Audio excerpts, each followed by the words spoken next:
No, it's still showing 0 participants my end. That usually means it hasn't updated to find you all yet. But who knows?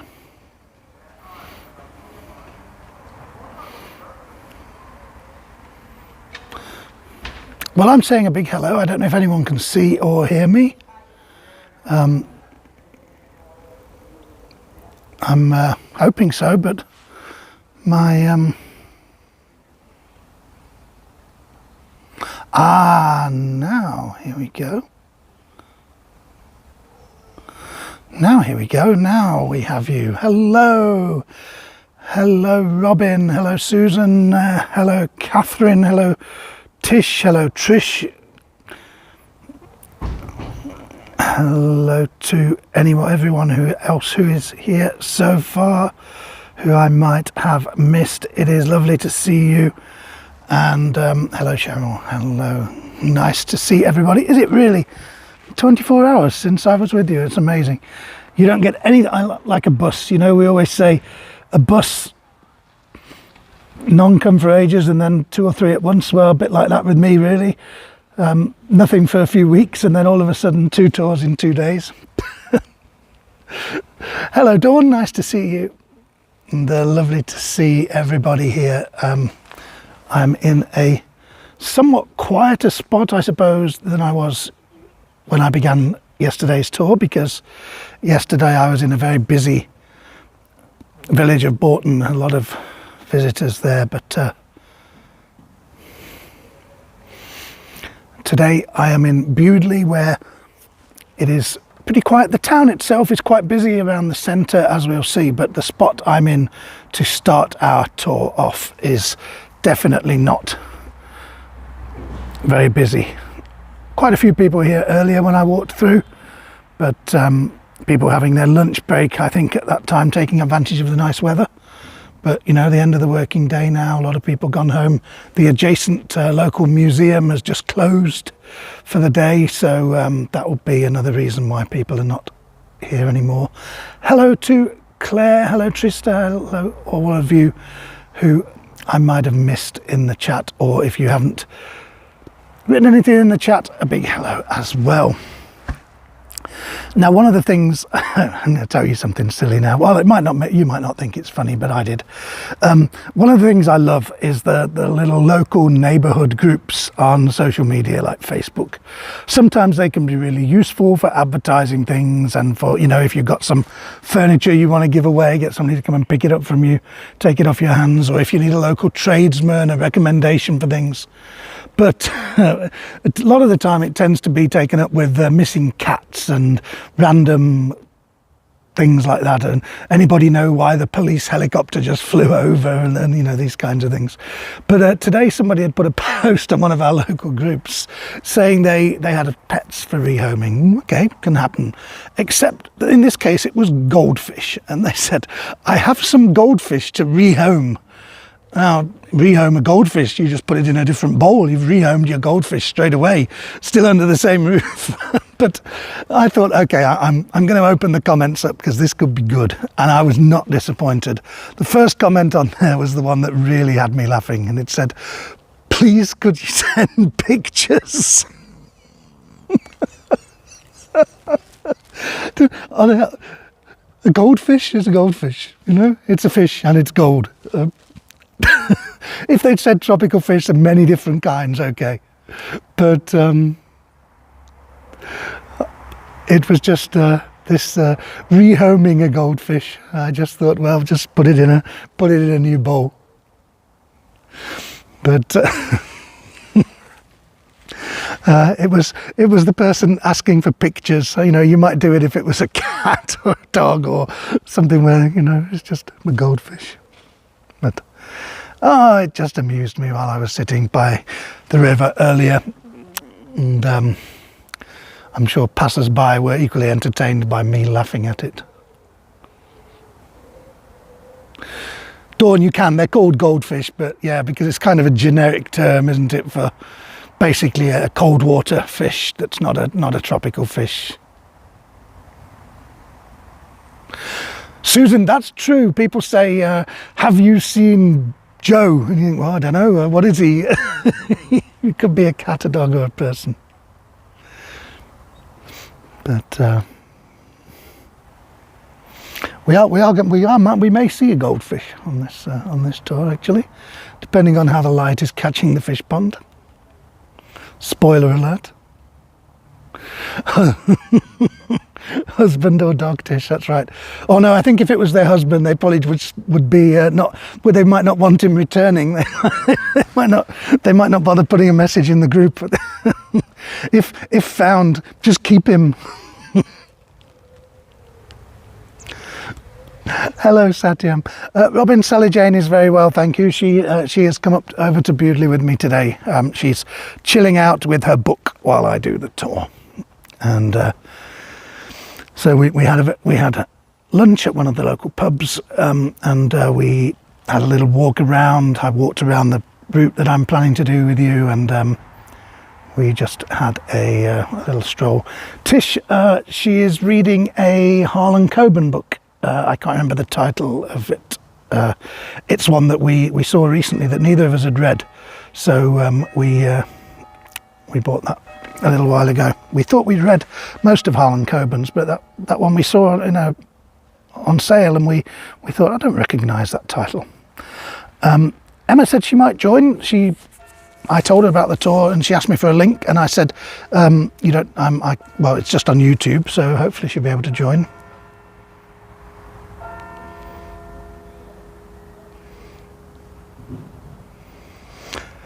You could do a tour of shoes. The bells, absolutely. Well, the bells, I guess, means it's 5 o'clock. Hello, Anne, and hello, Ronnie Lynn. I'm not doing a tour of shoes. I'd end up buying some. It'd be the biggest loss-making tour I ever made if it was shoe shops. I'd have to charge you all sort of absolute fortune for tickets to cover the cost of the shoes I was going to buy. So anyway, I guess it's time to make a start and welcome you all officially to today's tour of Bewdley. Big hello, and lovely to have everybody here. Hello, Diane from Florida. Oh, lovely to have you here. So we're in Bewdley, and it's the next of our community funded tours. So a big thank you to everyone who has contributed to the fund, and if you want to contribute to our subsequent community tour funds, then head to my Buy Me a Coffee page, head to the wish list section, and you'll find them there. The next Cotswold one is already fully funded, and I'm going to be doing that one next Monday, I think at 6 p.m. UK time. So hi to Lethargy, hi to Catherine as well. I don't know if I said hello to you already, Catherine. Head over there if you want to contribute to our next English Towns Fund, which is for the town of Tewkesbury, a little bit further down the River Severn from where we are today in Bewdley. So thank you everybody for joining us, and I'm glad to have you here. I'm going to turn this camera around and show you where we are. So I am standing in the town of Bewdley. It is a town in the county of Worcestershire. It has a population of about 10,000, and it was very important in the past due to its location on the River Severn. It was a trading town, a place where boats could go both upstream and downstream, transporting goods in both directions and transporting goods from the industries and raw materials that were around this local area. So it grew up because of its location on the River Severn.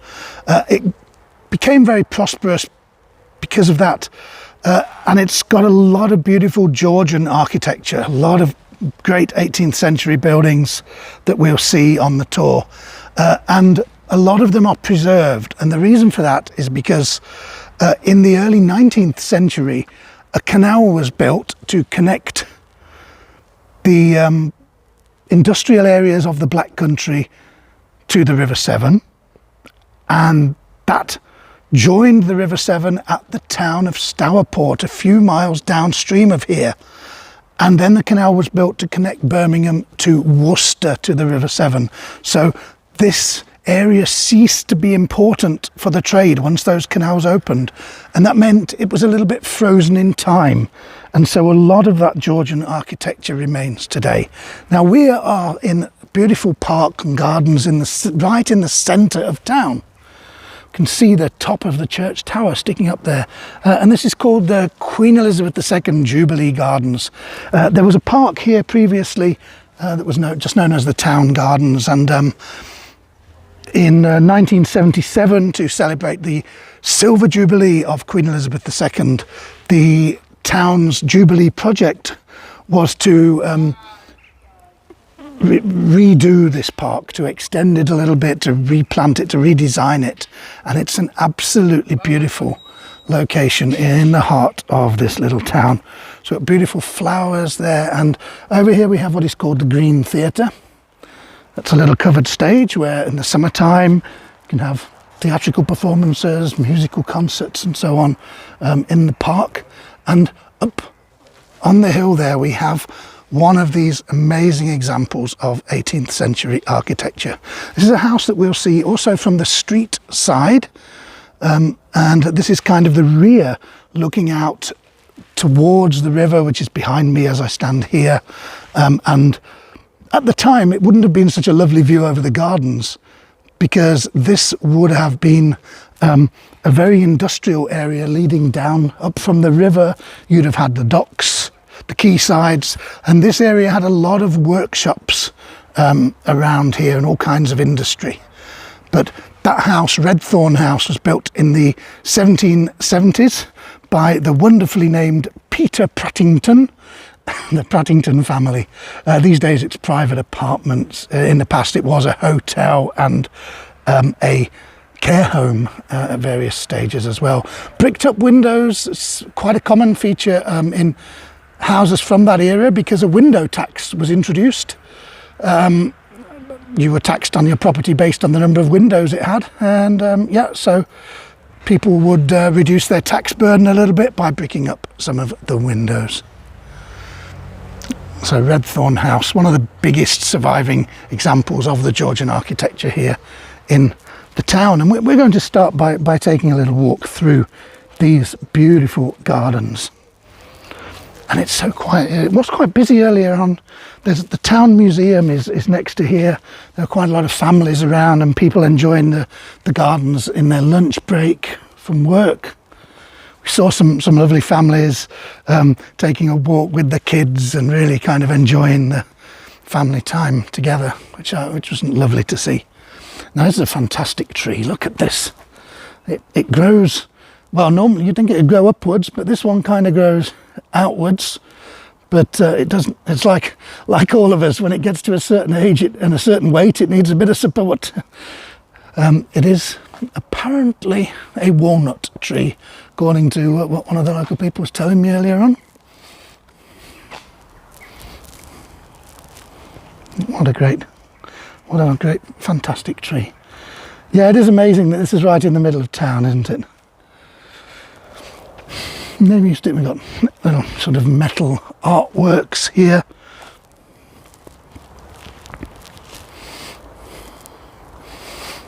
And we've also got the fish pond, which in former times was a clay pit. So they were getting clay out here. There's from the ground to use in the making of bricks predominantly. And this was an industrial area, remember. They were using a lot of the resources from around the area. The hillsides around here, very, very heavily wooded. So timber was important being transported along the river.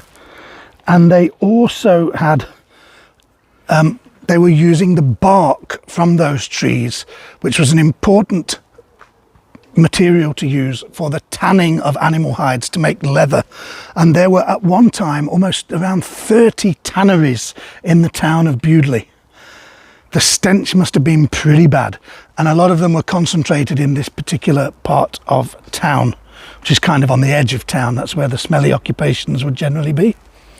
There's the lovely fish pond. There are some goldfish in there, but they are quite hard to see because of the reflections. But every now and then you do see them kind of pop up. But what a lovely view back with the sculpture there and the people dancing in a ring and their arms around each other. What a lovely community space this is. These are the rehomed ones, Robin. Oh no, they're not, definitely not, because they were here this morning already. They might have been rehomed from somewhere. So I did title this tour Georgian Riverside Town, and you have to, for the meantime, you have to believe me that we are located close to the River Severn. We'll be walking along the River Severn towards the end of the tour. So for now, let's concentrate on the Georgian town bit, and we'll get to the riverside later. Another lovely sculpture here. An animal that you can probably find quite a lot of in the woodlands. Maybe even get them occasionally here in the gardens. What a beautiful owl. Oh, there's the whistle. Don't know if anybody heard that. There's a whistle of the steam train. It's one of our heritage railway lines running through Bewdley. The Severn Valley Railway, one of the most sort of successful heritage steam rail lines in the country. Actually, it runs from the town of Kidderminster along the Severn Valley through Bewdley, runs up to Bridgnorth in Shropshire, where we've been on a few tours in the past. So this part of the gardens is called the community orchard. Yeah, tells us there. So the fruit growing is very important in Worcestershire. Worcestershire is known for its apples, particularly as well for its pears. In fact, the pears is one of the symbols of the county. And the county cricket team, they have on their badge the pears, the symbol of Worcestershire. So here the sculpture is of a big apple core here in the community orchard. Sorry.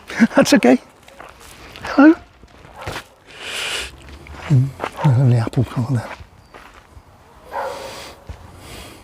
So a lovely community orchard, and they have, oh, not those ones are a little bit more difficult to see, the green apples. The red ones are much easier to spot on the trees, but they've got a good crop. Look at these. Wow. They've got a good crop on some of these apple trees. They're gonna, these are quite big, some of those are. If only I was a little bit taller.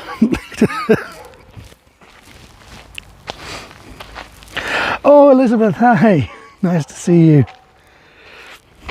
So I got a lovely crop of apples, and I haven't seen any pears in here, which is the county's fruit on the badge, as I said. I did a couple of years ago. I went with a friend to watch a cricket match in Worcester, and it was a match between Warwickshire, who are based in Birmingham, and Worcestershire. So kind of a real local rivalry match. And the badge of Warwickshire has the crest of Warwickshire, the bear and staff. The badge of the Worcestershire team has the pears on it. And it did lead to the rather bizarre song being sung by some of the Worcestershire fans at the game was, oh my God, they didn't say that. You have a bark that is far out of proportion to your size, little man. He doesn't like me. So they were singing, "I'd rather be a pear than a bear," which made us laugh. And we were kind of thinking, well, it would depend on the scenario. There are scenarios where it'd definitely be preferable to be a bear than a pear, I think. Particularly when you have very aggressive, very tiny dogs barking at you. I'm sure it would be better to be a bear than a pear.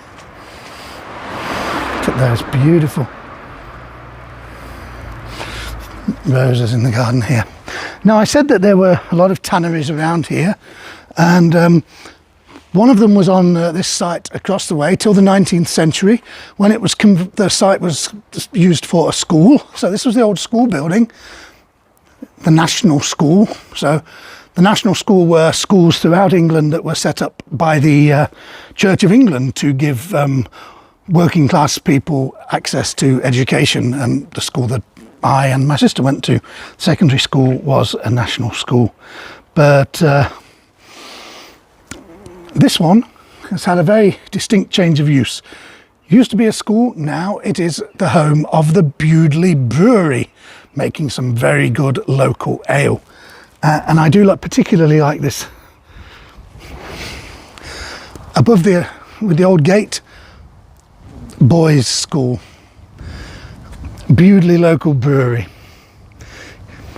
They probably think you can learn the boys can learn all they need to know by a visit to the building here to look at the brewery. They can learn all about beer.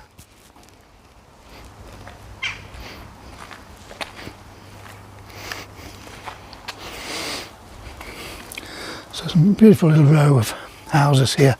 I think they would once have been almshouses. There's a number of almshouses in the town. But they look like the plaque that would once have signified the almshouses has been removed in private ownership now, but really nice little row of houses, as is the row of houses that we are about to see in a moment. These are beautiful little cottages, and what we'll see is a very distinct contrast. All on a Christmas in July. Well, enjoy. I hope it doesn't snow. We'll see a big contrast between houses like Redthorn House, that grand Georgian house that we saw, and some of the other ones where the very wealthiest people in the town were living. And then the little cottages where people who were working in the tanneries and in the factories and loading the boats down on the quayside, where they would have been living. And that's exactly what these little houses here would have been.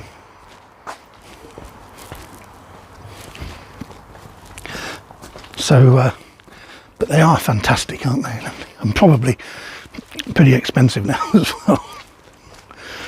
So we're coming up onto what is called the High Street. Now, in many towns, in the vast majority of English towns, the High Street will be the main street. But here it does have a more literal meaning. The High Street, formerly known as Upper Street, which was situated on the first terrace on the hillside. So you had the river and then kind of the area around the Riverside where all the industry was, and the quayside, the tanneries, maybe the poorer people living who were working in those industries. And then you had on the terrace above the flood level, above the floodplain, you had this area where some of the wealthier families of the town were constructing their grand houses, a little bit away from all of the hustle and bustle down by the river. Now, the road we've been walking along here, it's an interesting name, Lax Lane, and that does come from the old English, old Germanic, Scandinavian word lax, meaning salmon. So modern German, Lachs is still the word for salmon, not spelt like that. But salmon is a fish that you can find a lot in the River Severn, particularly around this area. Some of the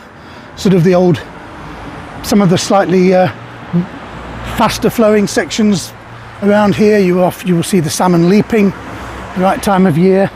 And there did used to be quite a lot of fishing going on, with fishing nets where they made the fishing weirs. You know, they would string the nets across the river like a tennis net, and they'd be catching the fish there hundreds of years ago. So salmon, those links to salmon living on in the name of the street. And in this very grand house here, we can see this would have been quite a wealthy family living here. And it was the birthplace of probably the most prominent son of Bewdley, a man by the name of Stanley Baldwin. He was born here in 1867 in this house, and he was 3 times Prime Minister of Britain in the early years of the 20th century, and was made Baron Bewdley when he was admitted to the House of Lords. So Stanley Baldwin born in this house, and we're going to see a statue of him a little bit later. So let's walk along the High Street, shall we? And the good thing about walking this direction, we really get a nice view of the street as we go along. You know, we're sort of heading along this lovely street towards the parish church at the centre of town, but we can see just the style of architecture. You know, these rectangular windows with the smaller rectangular panes, that style of doorway. It's pure 18th century Georgian design almost all the way along, with some exceptions, such as this very historic little pub here called the Little Pack Horse. The pack horses, of course, would have been one of the ways that most of the goods were being transported back in the day, and they'd have been coming down here from the hillsides, from the woods, the mines, whatever they were bringing. They'd have been going down Lux Lane, because at the end of Lux Lane there was actually a ford. There was a fordable point on the River Severn where horses could cross. It's a very shallow section of the river. So that's one of the reasons why a town was established here, really, in the first place. But lovely old pub here, 15th century building, still in use as a pub. This is a very narrow street, but a very busy street. You know, it's one of the main streets of the town, which kind of gives you an idea of the fact it's quite a small place, and because it's kind of crammed onto the Riverside, and then the Riverside Terrace, and then as you get up the hillsides. Also, the main bridge at the moment is closed for some kind of construction work, so it's closed to traffic in one direction, so everybody is kind of having to find alternative routes as they go through. An good old sign here, stick no bills on these walls. Well, everybody has stuck to that. I see nothing stuck up on that wall at all apart from the sign. It'd be a strange place to stick a bill, to be honest. But let me show you some of the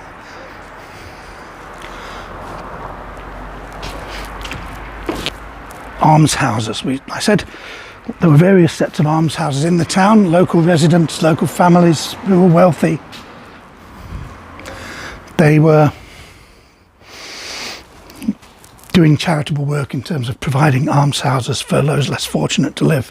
It's one a little bit hidden from the street, but a lovely row of little houses here.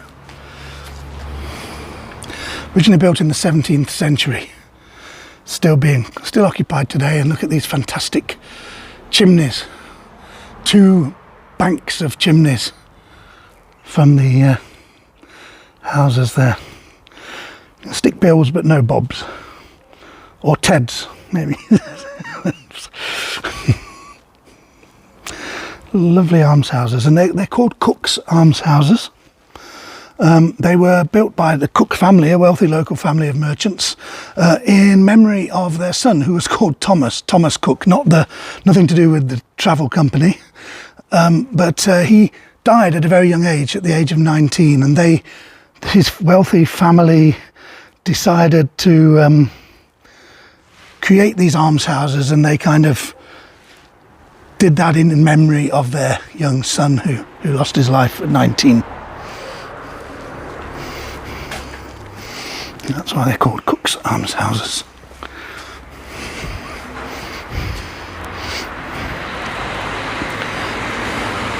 Another little old Victorian schoolhouse here across the way, isn't that cool? It's used as a community hall these days, including by local scouts and guides. Not guides like me, like girl guides. Girl guides, you know, like Leonie and Anna and people like that. the old gymnasium. Now when we walk along these streets, we see a lot of the houses do have these brick or stone facades, but in some cases, in quite a lot of cases in fact, those are built as a frontage to follow the latest fashions, and the underlying structure is much older, timber framed.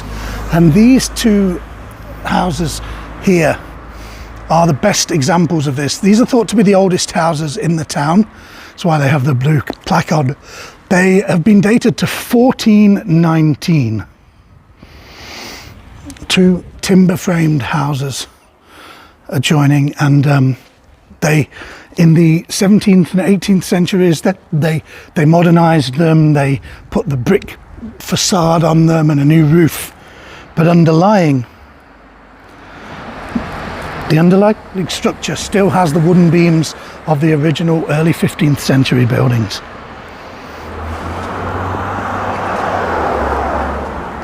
So at the heart of this Georgian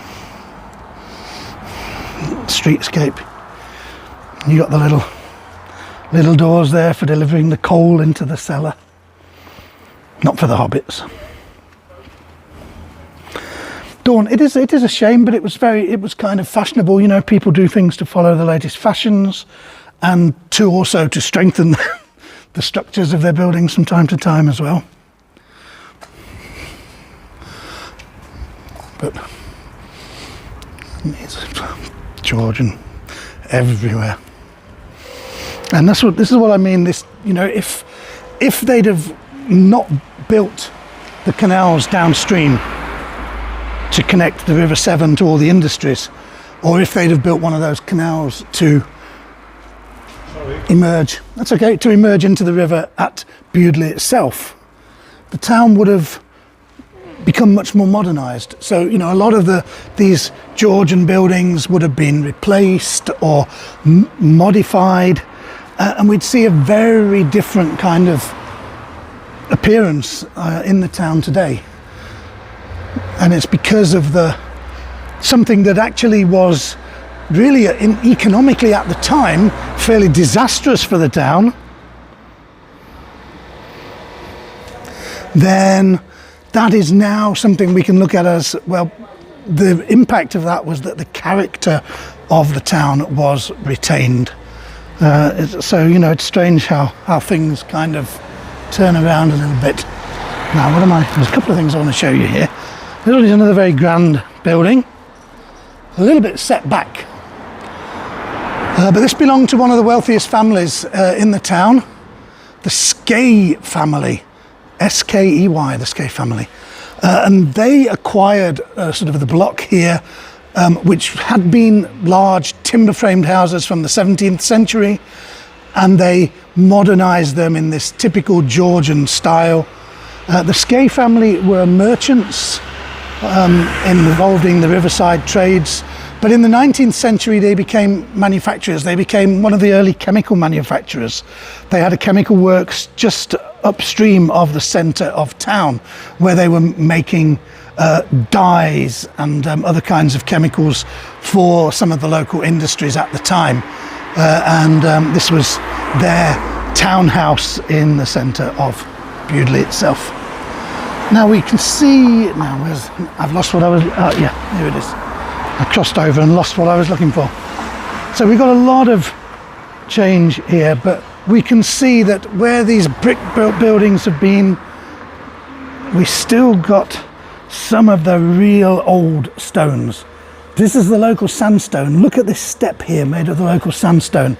That has been there for hundreds of years, and it's just worn away over the years. It's amazing. It looks like it's been eroded in a cliff by wind and rain, but it's been eroded here in the town by people stepping over it, people walking on it, people, probably animals, and just by the wear and tear over the centuries. Isn't that amazing? Always nice to spot little things as well as the big things, I think.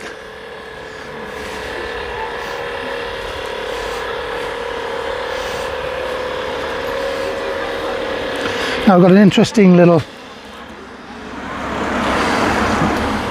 little house here. It's quite typical of the town, but the name of it is interesting because it's Welsh. The name of that, Ty Hafren, and Hafren is the Welsh word for the River Severn, and I'm not sure how you pronounce it. I think it's T or Tu in Welsh. Maybe Claire knows.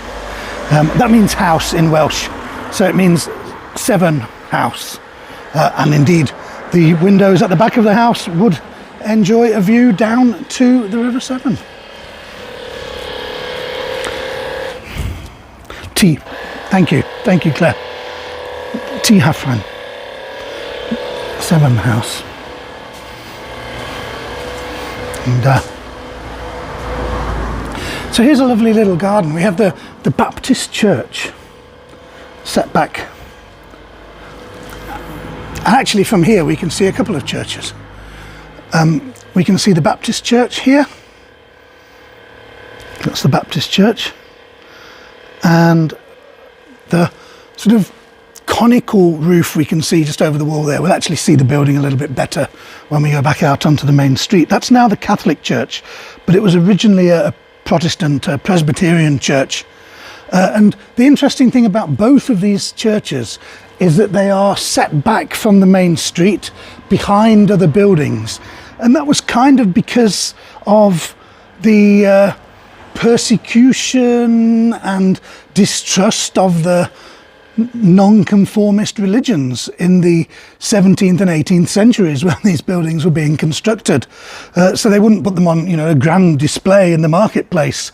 That's where the Church of England parish church would be. The other churches would be maybe a little bit hidden. And that's the case here. But what I love here is the way that they've used this sort of yard, and they've just made a beautiful little garden, a beautiful peaceful spot outside their church, and a lovely little, looks like a sensory garden as well. Isn't that lovely? Always nice to see it when people are making the most of their spaces and really making something beautiful out of them. So that's the Baptist church.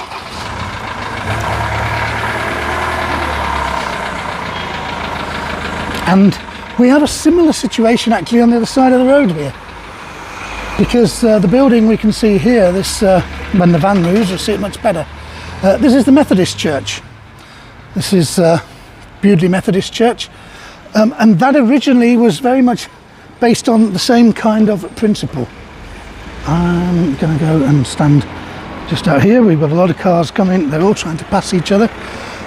Originally there were small cottages with a little passageway through, just like we saw at the Baptist church, that hid the Methodist church, but they fell into disrepair and were demolished, leaving us with a view of the Methodist church from the street, which is no longer a problem, as we no longer feel the need to hide particular denominations more than others.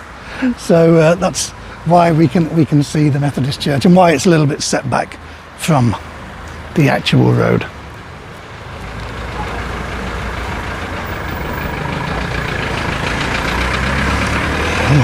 So this is a busy road, and I'm going to cross in a moment. So please bear with me. To be quite considerate as a driver here to let people through. Now there's a huge Georgian house opposite, which we can see, a great 18th century house, and it's called Manor House, but it's not the Manor House, and it's not on the site of the Manor House. The Manor House in Bewdley was up on the hillside behind this house, and it was not just a manor house.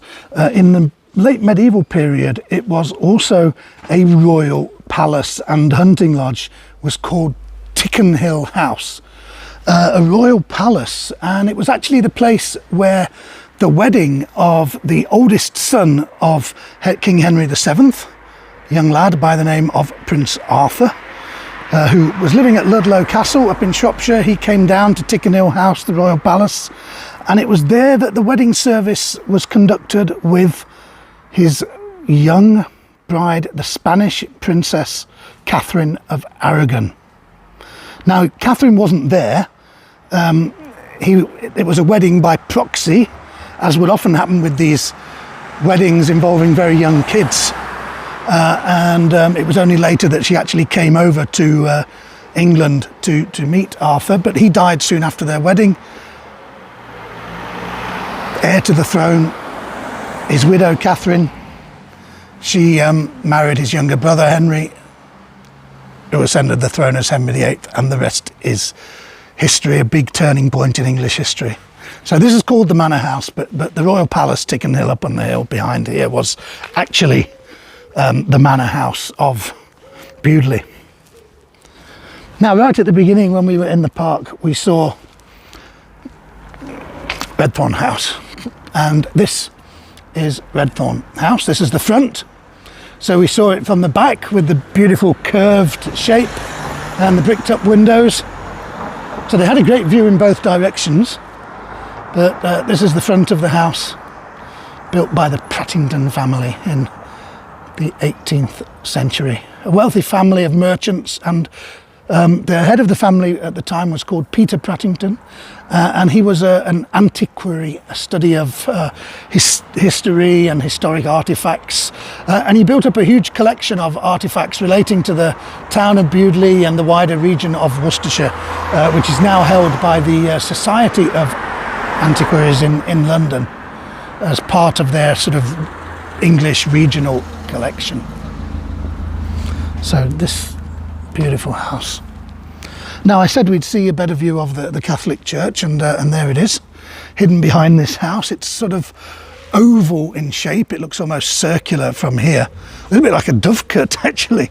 That was originally the Presbyterian church, but the Catholic community took it on in the middle of the 20th century, and it's been the Catholic Church, the Catholic community of Bewdley have been worshipping there ever since. It's called the Holy Family Church.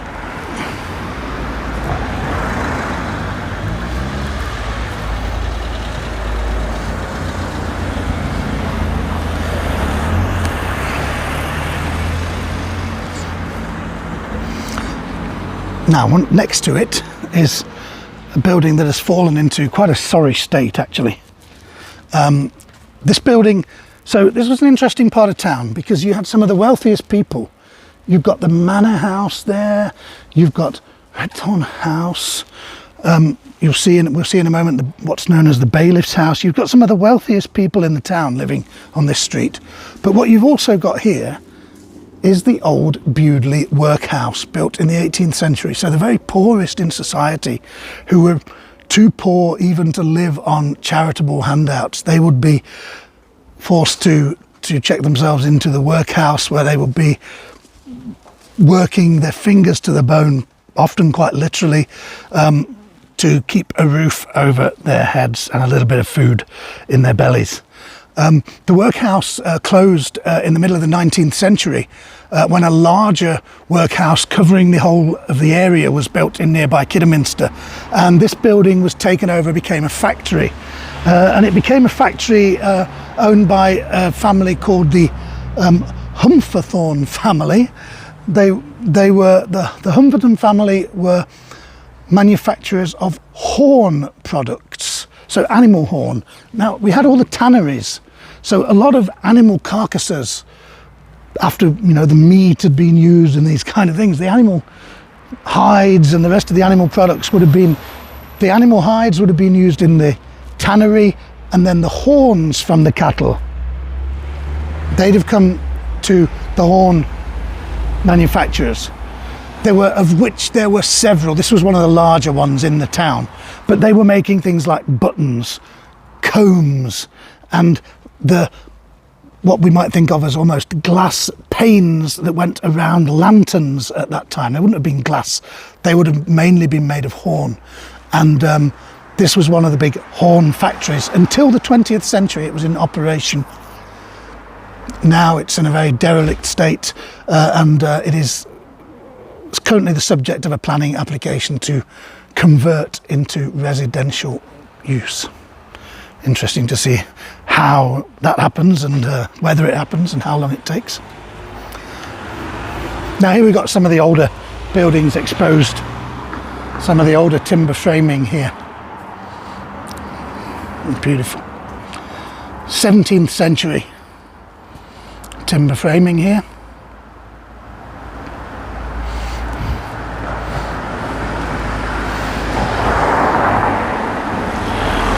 And I have a strong suspicion that this brick-built Georgian house next to it is also a timber-framed structure, and I'll show you why.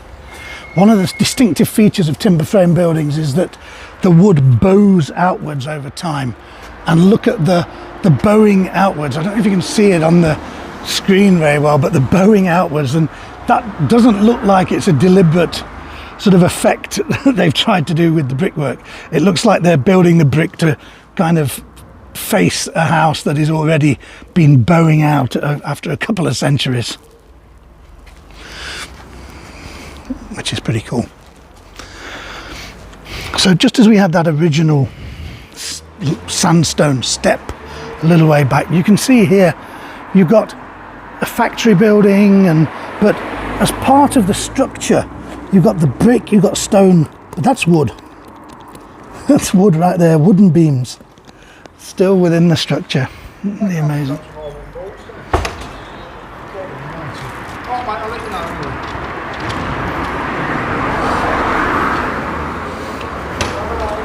Now we're going to cross over again in a minute. I'm back and forth across this road many times. It's that kind of tour. You need to get on the right side of the road to get a good view of relevant buildings. I don't want to get hit by a Land Rover of all vehicles. So we'll just have a nice view along with the church tower in the background. Ah, here we go. Because we need to be on this side of the road to look at this absolutely gorgeous timber frame building from the early 17th century. 1610 it is dated on the wooden beams, which are original, so we can sort of probably suspect that is about right. That's the dating that's been done by experts as well. It's known as the bailiff's house.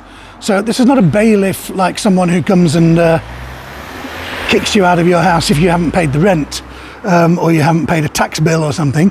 The term bailiff at that time in these towns, it amounted to mayor. It was the most senior position on the local administrative council. So the bailiff. So 1610, just a few years before that, 1606, Bewdley received a new royal charter. It had had a sort of a royal charter to hold markets and to be a licensed ferry crossing point on the River Severn for hundreds of years, but the local government changed, so it had its own local council from 1606 under King James I. And so they had a new council, and the first head of that council was the first bailiff. This was his house, very wealthy merchant in the town. His name was Thomas Boylston.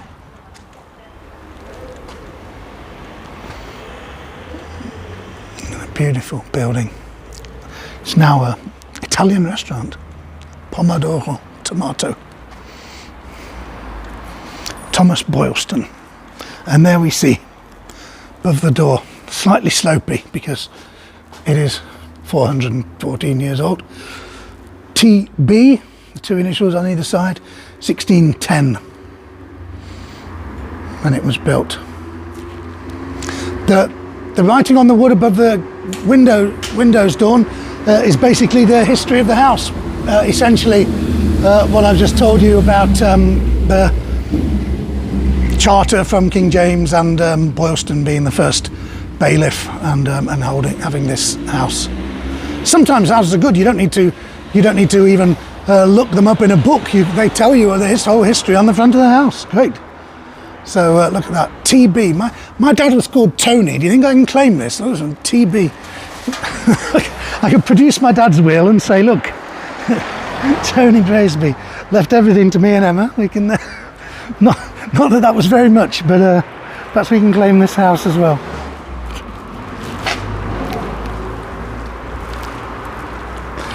So we're really coming into the centre of the town here, and the church is in quite a sort of strange position in a way. It's right in the heart of the town, on what used to be the marketplace. That's normal, but now it's kind of just on a little island. It's an island with roads on either side. It's sort of a triangular road arrangement. The church is also Georgian. It's not a medieval church. The main reason for that is that Bewdley did not have its own parish priest. It had its own. It was sort of came under a neighbouring community's parish, a neighbouring community of Riverside, and so they did have a church here for the local people to attend, but they did not have their own parish priest. They did not have their own cemetery, so the church doesn't have a churchyard with graves in it. And the original church here until the 18th century was wooden. 16th century wooden church was replaced in the 1770s by this stone church, designed in that very typical style of the time by a man called Thomas Woodward. He was an architect from the Cotswolds. He was from the town of Chipping Campden, as it happens, and he built this new church, St Anne's Church, right here in the heart of Bewdley.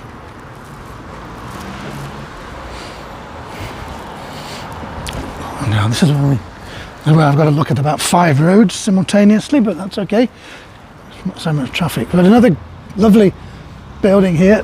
Somebody asked about the date and initial over the door. Yes, they are original, as are the ones here. MWB, 1632. Another very old building. There was originally a family home of a wealthy family here, and later became a pub. It became a pub called the Wheat Sheaf for many years. And in the 1870s, the pub had closed, the inn had closed, and it was turned into an adult educational establishment called the Bewdley Institute, where people could learn skills for various jobs and get sort of adult literacy and those kinds of things. And nowadays it's still called the Bewdley Institute, at least part of the building, although that is now kind of more like a social facility. Hello, Walpurgis, nice to see you. And if you got the time difference wrong, then oh, that's a shame. But you will be able to watch the tour from the beginning on YouTube afterwards as well, so you can catch up with what you missed. Now we're going to go down this side of the church onto the main little shopping street that goes through the centre of Bewdley. It is quite a small town, really, in terms of the town centre, but very cramped in together. You can really see you've got they're making just use of every available space between the riverside and the steep hillside. You know, you've got pubs and shops and houses, everything really kind of crammed closely together as you start to get up onto the hillside there. But some lovely buildings down this side, not least of which this fantastic building, fantastic Georgian building. I think that would once have been a public building. It looks like that it would have been something like perhaps an assembly room or that kind of community facility, but now it has a lovely bookshop, the Wire Forest Books. And the Wire Forest is the name given to this area, the wooded hills of Worcestershire around Bewdley, Kidderminster, and on the hillsides close to the River Severn. So lovely local bookshop here, and lots of nice books, lots of kids books. You know, kids are going to need entertaining for a few weeks now in the summer break. Get the kids books in, get them reading, get them doing activities. That's what we like to see. Some interesting little gift shops as well. We got slightly outdated pet toys there. We've got Joe Biden and Rishi Sunak. They'll be on special offer soon. Robin, Sally Jane's book's not there. No, Sally Jane's book is only available online. There's Rishi and Joe. But some lovely souvenirs in there. And Paddington as well. Oh, I love Paddington.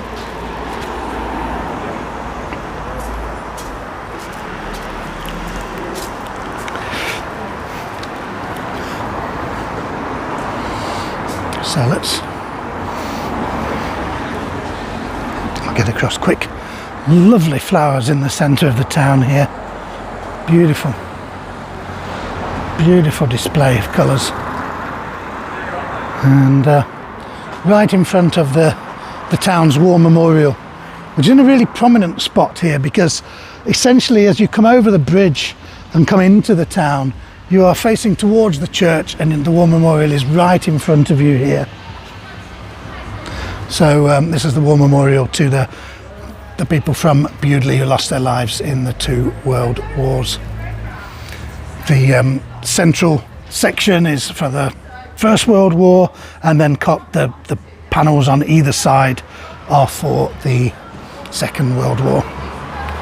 So from this year particularly, the 80th anniversary of D-Day, a little while ago, of course. So lovely war memorial here, and a nice view from here of the centre of the town. But of course it's one of my tours, so we have to have some scaffolding, and the scaffolding is on one of the grandest of Georgian buildings in this town. Look at that. This is one of the buildings that is 100% Georgian. There was no previous building on that site, so they weren't restoring, putting a facade on an older building, anything like that. This is a brand new building that was built jutting out into the marketplace. I don't know what they thought to that, but whoever acquired that land and built this grand building on there, beautiful, but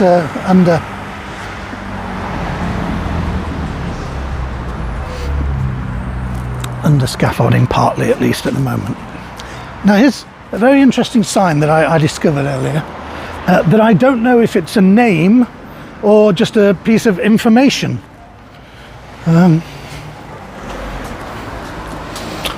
Any ideas? I mean, it's a passageway, it's not a road. I don't know whether it means it doesn't really lead anywhere, or if that's the name of it. No road. Okay, no road.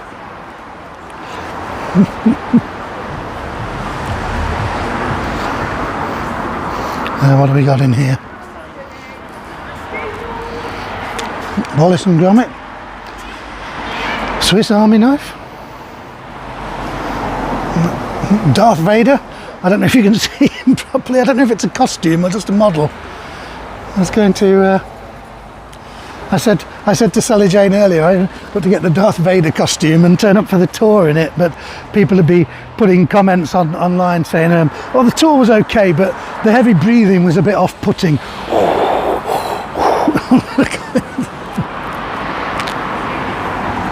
So here's the George Hotel, lovely pub, lovely historic pub, coaching in. So that's where the horses would have gone and the carriages. Through to the back there, and there's another entrance on the other side, the George Hotel. This was the main coaching inn in the town,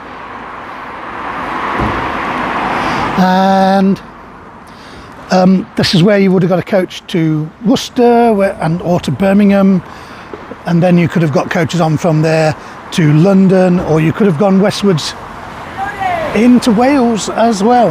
So you're heading over the coaching roads, coming over here, heading towards the border with Wales, and it's still an inn. It is owned by Wetherspoons these days, so it's a great example of where the Wetherspoons group is really sort of looking after and preserving old historic buildings.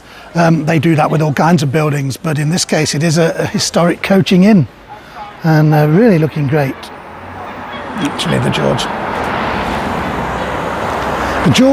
and the Wheat Sheaf that was turned into the Scientific Institute. They were the two main coaching inns in Bewdley. So here we've got the Guildhall, which now houses the tourist information and the Bewdley Town Museum.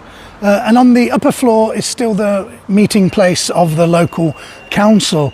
Quite a long time ago now, must be more than 10 years ago, I did a few days of a tour with, I want to say, a Welsh male voice choir, a Welsh male voice choir style choir from Australia, who were over here for a big sort of male voice choir festival.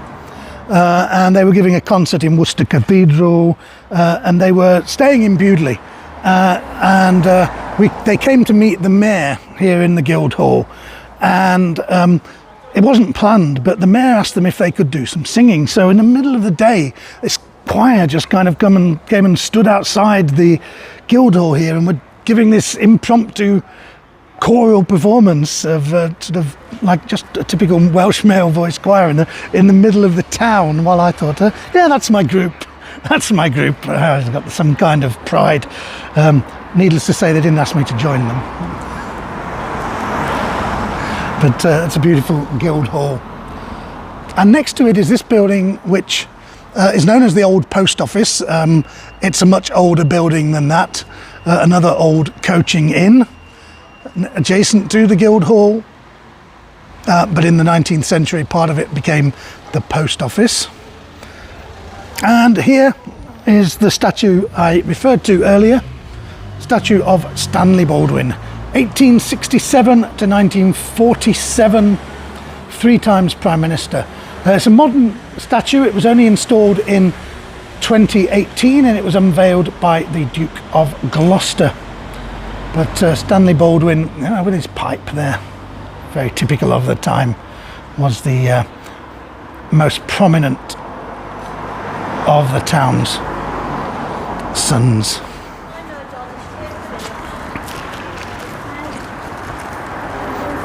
So let's make our way down here, shall we?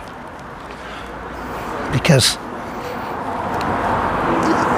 we've seen a lot of the town, but I think it's only right that we go and take a little look at the river, as the river is the reason that this town is here, and it's the reason that all of these lovely buildings were built. And the Riverside itself has its share of lovely spots as well. So let's make our way down there, shall we? There have been various river crossings here. A ford from very, very early days, as I mentioned. There's a record of a ferry service here in the 1320s. It's recorded as having a taxable value in the local tax records of the area from that time. The first bridge here that's recorded was built in 1483, and it was just a little bit downstream of the current bridge. I'll show you in a moment where we are pretty sure that that first bridge was. So this is the Riverside here. And the Riverside here in Bewdley was a quayside. It was a working area. It wasn't an area as it is today for chilling out with a nice cool drink, having a nice little meal in the open air and watching the world go by. It was very much a working area where the boats were pulling up to be loaded and unloaded. So, like I say, you had an area of the River Severn here where they had some very shallow points for large parts of the year. And what that meant was that you couldn't really go, the larger boats couldn't come upstream further than here. Up until almost Bewdley at that time, back in the hundreds of years ago, the river was tidal. Nowadays, the tidal flow has been controlled quite a lot. It doesn't come anywhere near this far. But this is looking downstream. So boats from downstream could have come up from the Bristol Channel, from Gloucester, from Worcester. They could have brought imported goods from Bristol up here, to be taken to all kinds of places around the Midlands. You had then just to the east of here, you had the emerging industrial and manufacturing areas of Birmingham and the Black Country with a lot of, and then to the north of here you had the Shropshire ironfields around Ironbridge and all of the industry that was going on there that we've talked about on tours before. And then in the immediate area you had coal mining, you had the timber, and you had the industry that was going on in the town of Bewdley itself. So all of that is being brought together here on the quayside at Bewdley, where the boats were coming from downstream and then other boats were going upstream with the goods from there. So it was a transshipment point and a loading point as well.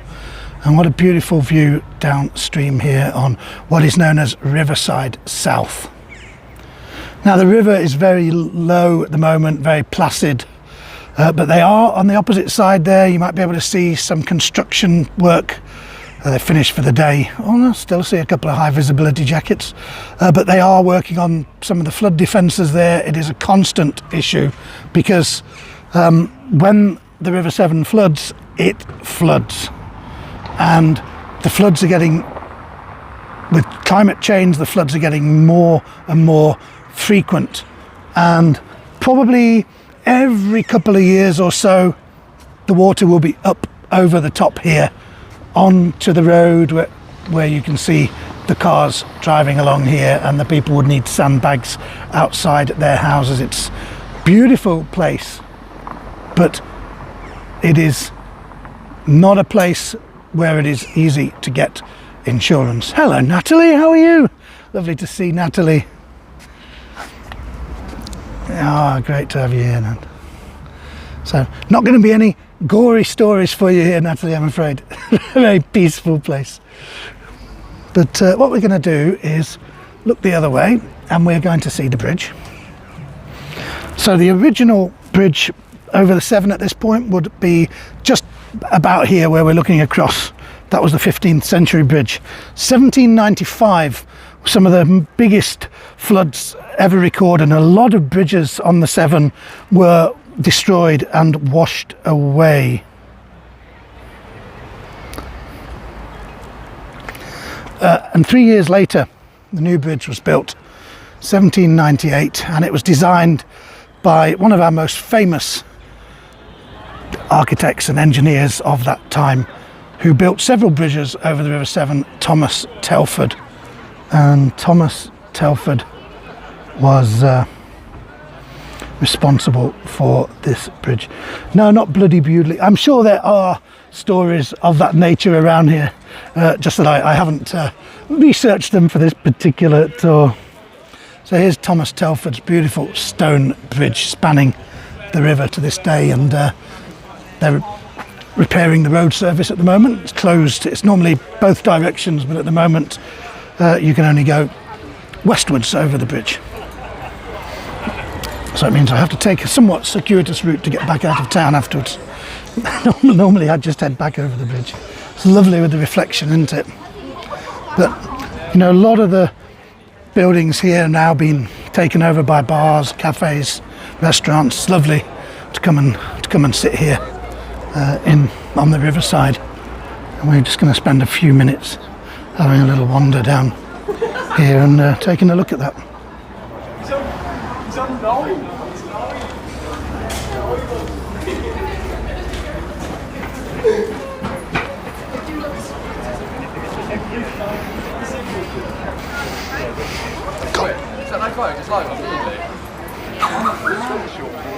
So we see a lot of the lovely bars and cafes here on Riverside North.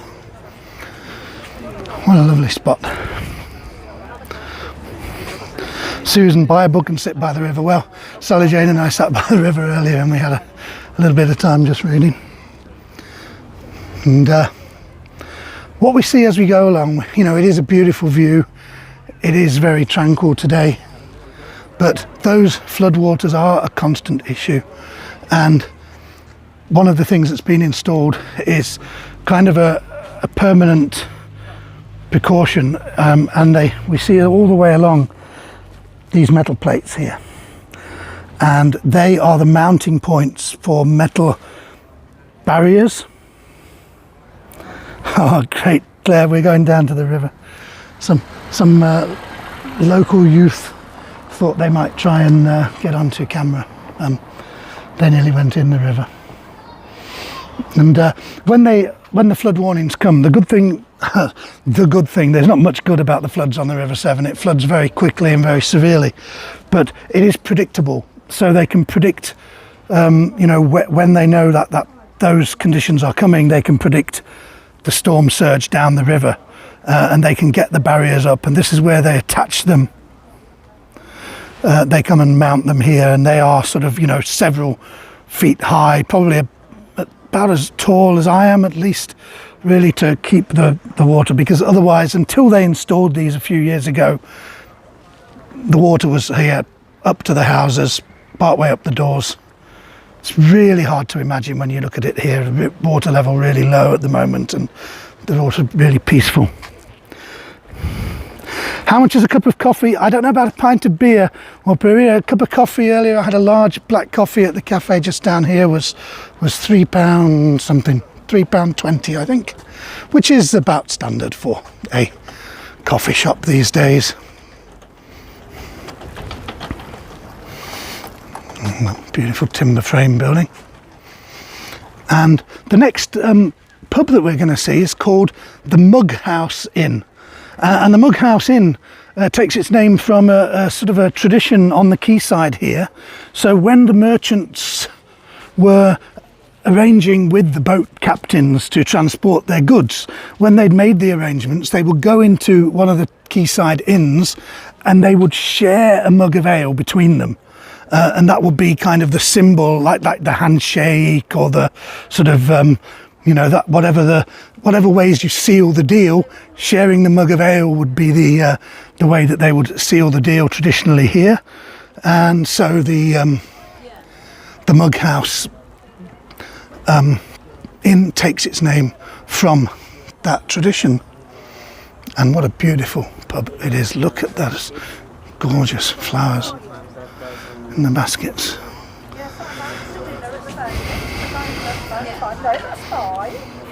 And here, everybody can have a drink here. And I will send you the okay, my darling. So gorgeous flowers. Now we're just going to go a little bit further down here before we finish. We've got a couple more of the beautiful riverside cottages. Do get a lot of bird life on the river, a lot of geese, a lot of ducks, a lot of gulls as well. We did see some local people bringing grain, big buckets of grain down to the river earlier and feeding all the geese, and they had a whole horde of birds eating the grain. But we're looking northwards, we're looking upstream here. The next town of any size along this way would be Bridgnorth, and heading in the other direction you would come to Worcester. You come to Stourport on Severn first of all, and then to Worcester, then onwards down towards Tewkesbury and Gloucester. And there's the rowing club on the other bank. The rowers are out practicing. And before we finish, I do want to just show you one thing, because like a lot of places that are on rivers, they do have a sort of record of flood levels, and it is worth showing you because I've been talking about the flood levels. So here's the river. This is the flood levels. March 1947, November 2000, November 2000, and again just a month later, October 1998. So you can see how incredibly susceptible this particular area is from flooding, and how necessary these modern flood defences are to protect the town centre. So we're going to just take a look back downstream at the beautiful bridge, Thomas Telford's lovely bridge, and the Riverside there, and I'm going to end our tour here with this lovely view, and I hope you've enjoyed taking a look at Bewdley with me this afternoon. We've had another lovely day. There were a few drops of rain earlier this afternoon and I got a bit worried, but it's been absolutely great for our tour today. So